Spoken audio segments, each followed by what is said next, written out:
شروع اللہ کا نام لے کر جو بڑا مہربان نہایت رحم والا ہے۔ الف لام را، یہ کتاب روشن کی آیتیں ہیں۔ ہم نے اس قرآن کو عربی میں نازل کیا ہے تاکہ تم لوگ سمجھ سکو۔ اے پیغمبر، ہم اس قرآن کے ذریعے سے جو ہم نے تمہاری طرف بھیجا ہے تمہیں ایک نہایت اچھا قصہ سناتے ہیں، اور تم اس سے پہلے بے خبر تھے۔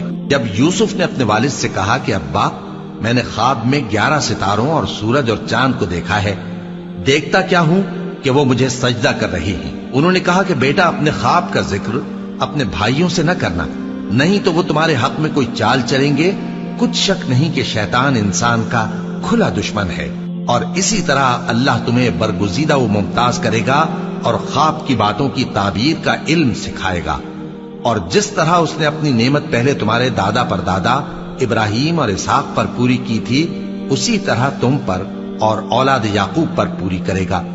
بے شک تمہارا پروردگار سب کچھ جاننے والا ہے، حکمت والا ہے۔ ہاں، یوسف اور ان کے بھائیوں کے قصے میں پوچھنے والوں کے لیے بہت سی نشانیاں ہیں۔ جب انہوں نے آپس میں تذکرہ کیا کہ یوسف اور اس کا بھائی ابا کو ہم سے زیادہ پیارے ہیں، حالانکہ ہم جماعت کی جماعت ہیں، کچھ شک نہیں کہ ابا کھلی غلطی پر ہیں۔ یوسف کو یا تو جان سے مار ڈالو یا کسی ملک میں پھینک آؤ، پھر ابا کی توجہ صرف تمہاری طرف ہو جائے گی، اور اس کے بعد تم نیک لوگوں میں ہو جاؤ گے۔ ان میں سے ایک کہنے والے نے کہا کہ یوسف کو جان سے نہ مارو، کسی اندھے کنویں میں ڈال دو کہ کوئی راہگیر اسے نکال کر کسی دوسرے ملک میں لے جائے گا۔ اگر تم کو کرنا ہی ہے تو یوں کرو۔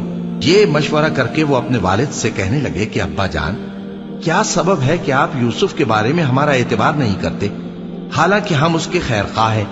کل اسے ہمارے ساتھ بھیج دیجئے کہ خوب میوے کھائے اور کھیلے کودے، ہم اس کے نگہبان ہیں۔ انہوں نے کہا کہ یہ امر مجھے غمناک کیے دیتا ہے کہ تم اسے لے جاؤ، یعنی وہ مجھ سے جدا ہو جائے، اور مجھے یہ بھی خوف ہے کہ تم کھیل میں اس سے غافل ہو جاؤ اور اسے بھیڑیا کھا جائے۔ وہ کہنے لگے کہ اگر ہماری موجودگی میں کہ ہم ایک طاقتور جماعت ہیں اسے بھیڑیا کھا گیا تو ہم بڑے نقصان میں پڑ گئے۔ غرض جب وہ اس کو لے گئے اور اس بات پر اتفاق کر لیا کہ اس کو اندھے کنویں میں ڈال دیں، اور ہم نے یوسف کی طرف وحی بھیجی کہ ایک وقت ایسا آئے گا کہ تم انہیں ان کے اس سلوک سے آگاہ کرو گے، اور ان کو اس وحی کی کچھ خبر نہ ہوگی۔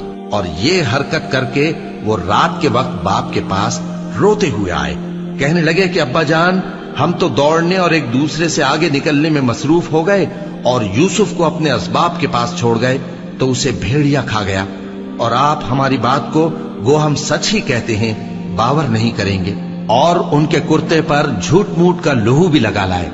یعقوب نے کہا کہ یوں نہیں ہے، بلکہ تم اپنے دل سے یہ بات بنا لائے ہو۔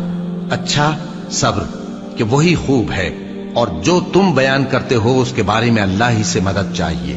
اور اب اللہ کی شان دیکھو کہ اس کنویں کے قریب ایک قافلہ آوارد ہوا اور انہوں نے پانی کے لیے اپنا سقا بھیجا، تو اس نے کنویں میں ڈول لٹکایا، یوسف اس سے لٹک گئے۔ وہ بولا، زہے قسمت، یہ تو ایک لڑکا ہے، اور اس کو قیمتی سرمایہ سمجھ کر چھپا لیا۔ اور جو کچھ وہ کرتے تھے اللہ کو خوب معلوم تھا، اور انہوں نے اس کو تھوڑی سی قیمت یعنی مادود چند درہموں پر بیچ ڈالا، اور وہ اس سے بیزار ہو رہے تھے۔ اور مصر میں جس شخص نے اس کو خریدا اس نے اپنی بیوی سے، جس کا نام زلیخا تھا، کہا کہ اس کو عزت و اکرام سے رکھو، عجب نہیں کہ یہ ہمیں فائدہ دے یا ہم اسے بیٹا بنا لیں۔ اس طرح ہم نے یوسف کو سرزمین مصر میں جگہ دی، اور غرض یہ تھی کہ ہم ان کو خواب کی باتوں کی تعبیر سکھائیں، اور اللہ اپنے کام پر غالب ہے، لیکن اکثر لوگ نہیں جانتے۔